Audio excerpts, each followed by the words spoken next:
mais uma lição diária para o seu coração. Se você está chegando agora, meu amigo, e ainda não se inscreveu no meu canal, inscreva-se. Não custa nada, é só apertar o botãozinho vermelho aqui embaixo. Acione o sininho das notificações e quando acionar, clique em todas. E por favor, dê o like fortalece muito o nosso canal. É muito bom estar falando com você novamente, amigo ouvinte da Rádio Web Gospel Milênio, de Imperatriz de Maranhão. E também com você, amigo internauta. O tema de hoje é quem nosso Pai é. Será que conhecemos a Deus? Será que conhecemos a este que nós chamamos de Pai? Aquele que nos criou, que nos mantém e que cuida de nós? É muito difícil a gente ter uma ideia do que Deus é. Mas sem conhecer a Bíblia, sem estudar as Escrituras, aí que não vamos conhecer mesmo. Não iremos saber quem é este Deus. Chambers, ele quis dizer que o mais importante é saber quem é Deus do que saber o que Ele irá fazer por nós. Então, o conhecer Deus, o saber quem Ele é mais importante. Por quê? Não importa o que vai acontecer conosco. O que importa é o que nós estamos fazendo para Deus e por que estamos fazendo para Deus. É interessante notar que novamente vem a tragédia de Jó à tona. Por quê? Era uma tragédia pessoal, mas foi induzida por Deus. O próprio Deus fez isto. Ele perdeu tudo. E a única coisa que ele não perdeu foi sua vida. E a esposa também. Mas o pior é que ao invés dela ajudá-lo, ela piorou a situação. Amaldiçoa teu Deus e morra, homem. Então, de fato, é uma discussão entre amigos para descobrir por que tudo aquilo havia acontecido com Jó. O que estava acontecendo com aquele homem que era respeitadíssimo na cidade? Ninguém tomava uma decisão sem a aprovação de Jó. Mas agora Jó começa a falar no seu livro sobre esse Deus. Mas aí Deus rebate e ele diz: quem é este que obscurece os meus planos com palavras sem conhecimento? Sabe, na realidade é uma coisa assim que choca a gente muitas vezes. Porque Deus falou de uma forma que Jó, é como se Jó tivesse errado. E nem Deus sabia que, aliás, Deus sabia que Jó não estava errado.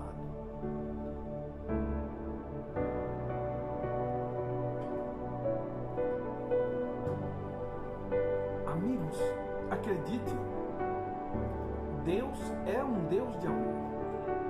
E naquele momento ele falou palavras duras para Jó. Mas é interessante que no livro de Jó, no capítulo 42, do verso 1 até o 6, eu quero ler na íntegra, para você compreender o que é que este Jó respondeu para Deus. Porque na realidade, irmãos e amigos que estão me ouvindo, Jó poderia falar palavras duras para Deus, porque ele sabia que ele estava sendo leal a Deus. Mas agora Jó, depois de tudo isso, ele reconhece uma coisa, que ele é humano e que Deus é Deus. Olha as palavras de Jó no capítulo 42, de 1 a 6.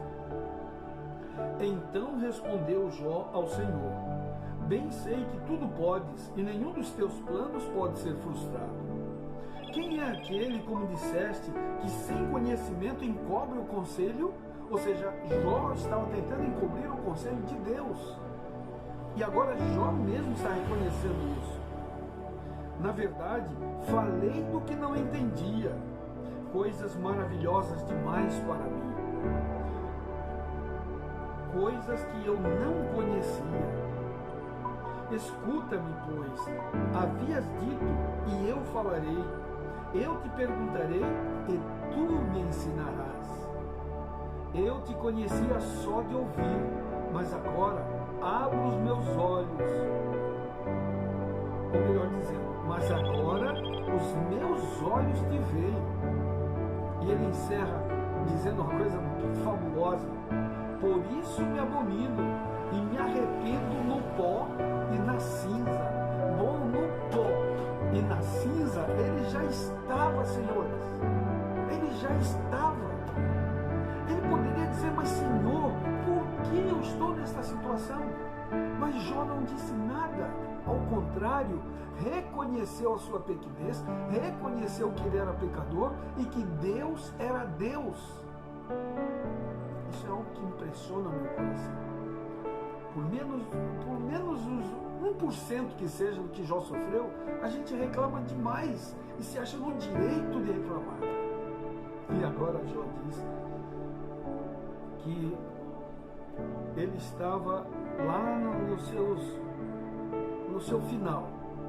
E ele ainda diz, por isso me abomino e me arrependo no pó e na cinza. Amigos, o efeito foi tremendo, pois Jó se reconfirmava como errado e que Deus estava certo. Que humildade! Que espírito de submissão a este Deus! Já parou para pensar nisso? Pense no que Jó poderia ter falado. Provavelmente nós falaríamos diferente. Paulo tratou do tema da esperança no contexto do sofrimento. Ele se gloriava no próprio sofrimento porque este produz perseverança. A perseverança produz caráter e o caráter produz esperança. Conforme está em Romanos 5,4, vê também Romanos 12, versículo 12. Paulo tinha esperança em meio ao seu sofrimento e a grandes crises, conforme está em 2 Coríntios, capítulo 4, versículo 9. Quando somos disciplinados, explicou ele, não devemos perder a esperança, conforme está em Hebreus 12, versículo 5. O apóstolo também via toda a criação lutando contra a vaidade em seu próprio crisol, não por causa de sua falha, mas por causa de Deus, que a sujeitou na esperança, conforme Romanos, capítulo 8, versículos 20 a 24. Em Romanos 8, 18 a 27, Paulo tomou tempo para discutir amplamente a esperança. Ele começou com o sofrimento pelo qual passamos atualmente.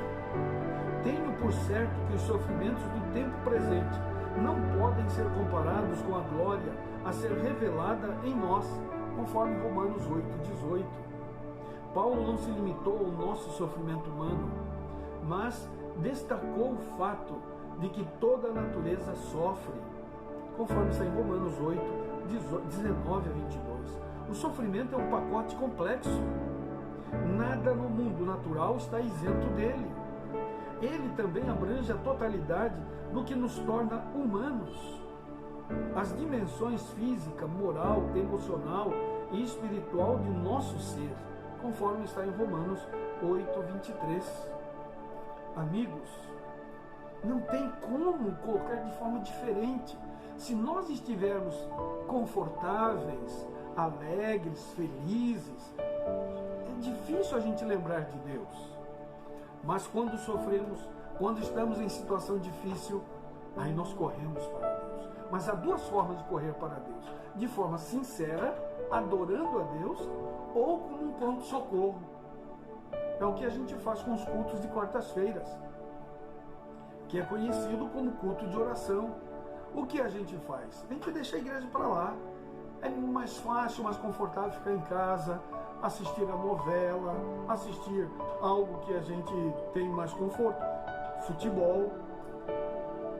Agora, quando a gente sofre, quando estamos doentes, quando estamos em situação difícil, o que a gente faz? Corre para o autoatendimento. O antigo pronto-socorro, não é? Aí chega lá, aplicam na gente um remédio para dor, ou fazem um raio-x, e o que a gente faz? Volta para casa. Tá tudo bem? Então esquece o pronto-socorro. E quando estamos desesperados, vamos à igreja no culto de quarta-feira, que é conhecido como culto de oração. Aí a gente pede oração aos irmãos, e os irmãos oram, e resolve o nosso problema, a gente volta para casa e esquece de Deus e da igreja. De modo geral, os judeus acreditavam que o pecado fosse punido nesta vida. Toda enfermidade era considerada castigo de algum modo ou de algum mau procedimento, fosse da própria pessoa ou de seus pais. De fato, todo sofrimento é resultado da transgressão da lei divina, mas essa verdade fora deturpada. Satanás, o autor do pecado e de todas as suas consequências, havia levado as pessoas a considerar que a doença e a morte viessem de Deus, como castigos arbitrariamente provocados por causa do pecado. Por isso, aquele sobre quem caíra grande aflição ou calamidade, sofria também por ser olhado como grande pecador. Deus tinha dado uma lição para evitar isso. A história de Jó mostra que o sofrimento é causado por Satanás, mas o Senhor predomina sobre ele para fins misericordiosos. Mas Israel não entendera a lição. O mesmo erro pelo qual Deus havia reprovado os amigos de Jó se repetiu aos judeus ao rejeitarem a Cristo. A crença dos judeus a respeito da relação existente entre o pecado e o sofrimento era apoiada pelos discípulos de Cristo. Procurando corrigir o erro deles, não explicou a causa da aflição daquele homem, mas disse-lhes qual seria o resultado. Por meio dela, as obras de Deus se manifestariam, conforme está no livro O Desejado de Todas as Nações, na página 378. Santidade e humildade são irreparáveis. Quanto mais a pessoa se aproxima de Deus, tanto mais completamente ela se humilha e se submete. Quando Jó ouviu a voz do Senhor no meio de um redemoinho, exclamou: eu me abomino e me arrependo no pó e na cinza, conforme está em Jó 42, versículo 6. Foi quando Isaías viu a glória do Senhor e ouviu os querubins clamarem: Santo, Santo é o Senhor dos exércitos, que ele exclamou: ai de mim, estou perdido. Conforme Isaías capítulo 6, versículo 3 e 5. Aquele que tem um vislumbre do imaculado amor de Cristo conta como perda todas as coisas e olha a Deus como aquele que traz a bandeira entre 10.000 como totalmente desejável, como aquele que a gente quer, como aquele que a gente deseja, conforme está em Cantares, capítulo 5, versículo 10 e 16. Ao olharem para Cristo, os serafins e querubins cobrem a face com as asas. Não obstante sua própria perfeição, na presença e glória de seu Senhor, eles não ousam olhar. Quão impróprio é, pois, que os seres humanos se exaltem. Revistam-se antes de humildade, cesse toda a luta pela supremacia e aprendam o que significa ser manso e humilde de coração.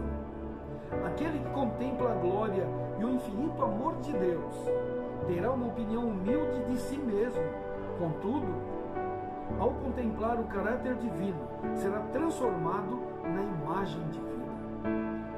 Você encontra isso no livro Para Conhecê-lo, na página 175.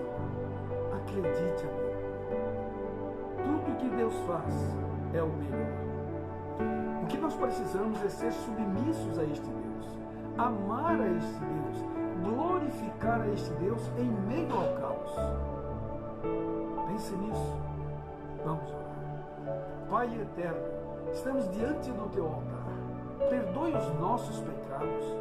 Ajuda-nos, ó Pai, em nossas fraquezas. Aumenta a nossa fé. Que o Deus Espírito Santo possa entrar em nosso coração, em nossa vida, e nós possamos cada dia mais sentir a tua mão poderosa em nosso coração. Tudo isso te pedimos e já te agradecemos em nome de Jesus. Amém, Senhor. Amém.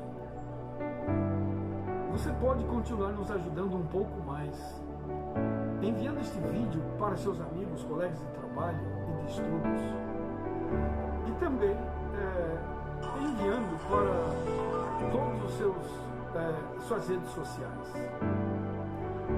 Você pode ouvir a rádio Web Gospel Milênio de Imperatriz e Maranhão. É só clicar no link da rádio aqui na descrição.